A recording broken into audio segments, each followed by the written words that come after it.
पुढचं उदाहरण घेऊया. 15 ही संख्या त्रिकोणी आहे किंवा नाही. काय सांगितलंय मी? जी संख्या विचारली ती घ्यायची, त्याची काय करायची, दुप्पट करायची, म्हणजे 2 ने गुणायचं. 15 दुने 30.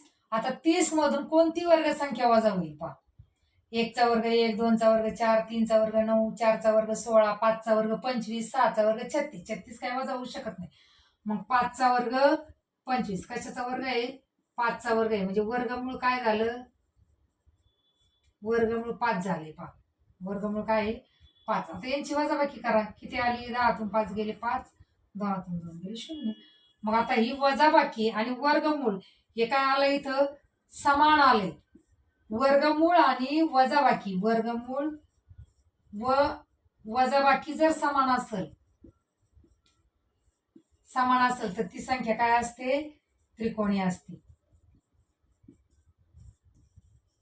म्हणून 15 ही संख्या काय आहे?